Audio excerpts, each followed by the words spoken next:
السلام علیکم ورحمۃ اللہ وبرکاتہ۔ میں آپ کے صرف 10 منٹ لوں گا، بریک کا ٹائم ہے، آپ لوگ میرا خیال ہے کافی تھک گئے ہیں۔ حضرت مفتی انعام صاحب ہمارے ساتھ اس سفر میں موجود ہوں گے، کوئی بھی مسئلہ ہو آپ ان سے پوچھتے رہیں، کوئی ایمرجنسی نہیں ہے۔ اچھا، حج کے مسائل جب سنے جاتے ہیں نا تو لوگ کافی پریشان ہوتے ہیں، تو اس میں سب سے پہلے آپ نے گھبرانا نہیں ہے، کیونکہ ہمارے ساتھ ہیں، جیسے جیسے یہ کرتے ہیں ویسے ویسے کرتے رہیے گا۔ دیکھیے نبی صلی اللہ علیہ وسلم نے جب زندگی میں آپ صلی اللہ علیہ وسلم نے حج کیا تو اسلام میں وہ پہلا حج تھا جو اسلامی طریقے کے مطابق کیا گیا ہے۔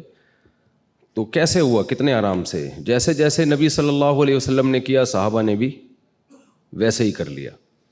تو اس لیے لوگ کچھ، میں چہروں پہ دیکھ رہا ہوں لوگ کچھ پریشان سے ہو رہے ہیں، کیا کرنا پڑے گا، پتہ نہیں کس مشکل میں پھنس جائیں گے ہم۔ تو مفتی انعام صاحب کے ماشاءاللہ 19واں حج ہوگا آپ کا، 19واں یا 20واں حج ہوگا، تو وہ بہت ایکسپرٹ ہیں۔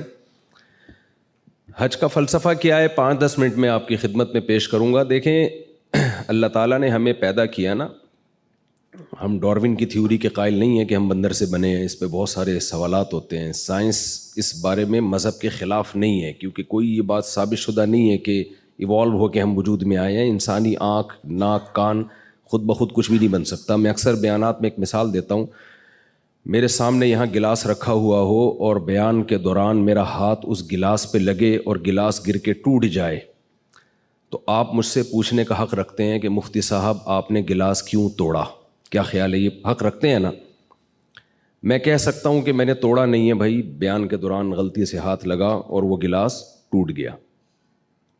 آپ میری بات مان لیں گے، ٹھیک ہے بھائی، ہو جاتا ہے بعض دفعہ بیان کے دوران خطیب کو جوش آتا ہے اور وہ گلاس توڑ دیتا ہے۔ لیکن اگر یہ گلاس ٹوٹا ہوا تھا، میں نے اٹھا کے جوڑ دیا، سمت بانڈ لگا کے، ایلفی لگا کے، آپ مجھ سے سوال پوچھیں کہ مفتی صاحب آپ نے گلاس کیوں جوڑا، اب میں یہ کہہ سکتا ہوں کہ اتفاق سے جڑ گیا ہے۔ میرے ساتھ اگر آپ لوگ شریک ہوں گے نا، بس زیادہ ٹائم نہیں لوں گا، میں 10 منٹ میں بات کمپلیٹ کروں گا۔ اب آپ یہ کہہ سکتے ہیں، آپ یہ کہیں گے مفتی صاحب آپ نے گلاس کیوں جوڑا، میں کہہ سکتا ہوں میں نے جوڑا نہیں ہے، خود بخود جڑ گیا ہے، حسن اتفاق ہے، بائی چانس ایسا ہو گیا، یہ کہہ سکتا ہوں میں؟ یہ میں نہیں کہہ سکتا۔ اس سے ایک سادہ سا اصول ہمیں پتہ چلا، چیزیں بائی چانس ٹوٹتی ہیں، جڑتی۔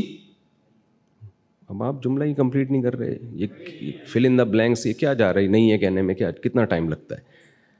تو بھائی جڑتی نہیں ہے خود بخود۔ گلاس کا جڑنا اتنا پیچیدہ نہیں ہے جتنا انسان کا جڑنا۔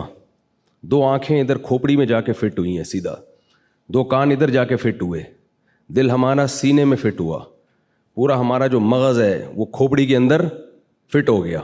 اتنی پیچیدہ مشین، یہ جو ڈیجیٹل کیمرہ ہے یہ انسانی آنکھ کی کاپی ہے۔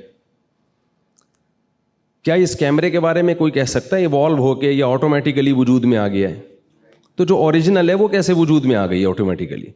تو یہ بہت بڑی پھینکی ہے ڈاروین نے کہ ایسا ہو سکتا ہے، ہوا ہو۔ اس نے بھی کوئی فیکٹ کے طور پہ اس کو بیان نہیں کیا، حقیقت کے طور پہ بیان نہیں کیا ہے، بلکہ ایک بات کی ہے کہ شاید ایسا ہوا ہو۔ تو اس شاید کو ہم نے پیغمبروں کے مقابلے میں لا کے ایسا اس پہ یقین کر لیا ہے کہ 100% ایسا ہی ہوا ہوگا، تو یہ ممکن نہیں ہے۔ تو ہم خدا کے ماننے والوں میں حج وہی کرتا ہے جو خدا کے وجود پر یقین رکھتا ہے۔ جس کو خدا کے وجود کا یقین نہیں ہے تو وہ کیوں حج کرے گا بھائی؟ وہ اس کے لیے تو اللہ ہی نہیں ہے، تو پھر اللہ کا گھر کیا اور مینا کیا اور عرفات کیا، یہ سب باتیں اس کے لیے بے معنی ہو جاتی ہیں۔ اب خدا کو ماننے والے کی 2 قسمیں، ایک وہ ہیں جو مانتے ہیں، بس ایسے مانتے ہیں کہ ہے، کیا کریں، ہے تو کیا کریں بھائی۔ بہت سے ایسے لامذہب لوگ ہیں جو کہتے ہیں ہم گاڈ پہ بلیو رکھتے ہیں، اس کائنات کو کسی نے بنایا۔ آپ آرٹیفیشل انٹیلیجنس سے پوچھیں تو اس کا بھی یہی جواب ہے کہ کوئی گاڈ ہے، کوئی ہے جس نے اس کائنات کو بنایا اور اس نظام کو چلایا ہے۔ لیکن اللہ ایسے ماننے والوں کو مانتا نہیں ہے۔ یہ ایسا ہی ہے جیسے آپ کہیں یہ میرے والد صاحب ہیں، یہ میری والدہ ہیں۔ والد صاحب آپ کو کوئی کام کہتے ہیں، آپ کرتے نہیں ہیں۔ آپ آئی ڈی کارڈ میں اپنے نام کے ساتھ والد صاحب کا نام ڈالنے کے لیے تیار نہیں ہیں، لیکن آپ سے جب پوچھا جاتا ہے کہ آپ کے والد صاحب کون ہیں، آپ کہتے ہیں یہ جی، یہ جمشید صاحب میرے والد صاحب ہیں۔ تو جمشید صاحب بولیں گے بیٹا ایسے تکلف کی ضرورت کیا ہے جب تم میری ایک بات مانتے نہیں ہو, آئی ڈی کارڈ میں اپنا نام میرے نام کے ساتھ ڈالنے کے لیے تیار نہیں ہو, تو یہ خام خواہ میں تکلف کہ یہ میرے والد صاحب ہیں, یہ میری والدہ ہیں, اس تکلف کی ضرورت نہیں ہے. تو خدا کے ماننے والے بھی دو قسم کے ہوتے ہیں. کچھ تو ایسے ہوتے ہیں جو جیسے انگریزوں میں آپ نے دیکھا ہوگا جب کوئی پرابلم ہو کہتے ہیں اوہ مائی گاڈ, کہتے ہیں نا, گاڈ کو تو وہ بھی مانتے ہیں. اب آگے گاڈ ان سے کیا مطالبہ کرتا ہے؟ گاڈ کہتے ہیں زنا حرام ہے, بدکاری حرام ہے. انگریز مانتا ہے اس کو؟ کہتے ہیں جاؤ, کہتے ہیں ہماری انڈیویجول لائف ہے, ہم انڈیپینڈنٹ ہیں, ہم جو چاہیں کریں. گاڈ کہتا ہے کہ شراب حرام ہے, گورا مانتا ہے اس کو؟ اگر نہیں کہیں گے نا سب لوگ تو مجھے ذرا خوشی ہوگی. جی بالکل. گاڈ کہتا ہے کہ لا تقل لہما افن, بوڑھے ماں باپ کے سامنے اف بھی مت کرو. گورا کہتا ہے اف تو دور کی بات, بڑھاپے میں اولڈ ہاؤس میں جمع کرا کے آ جاتا ہے وہ, ٹینشن ہی ختم کرو بھائی. گاڈ اس بات پہ راضی ہوتا ہے؟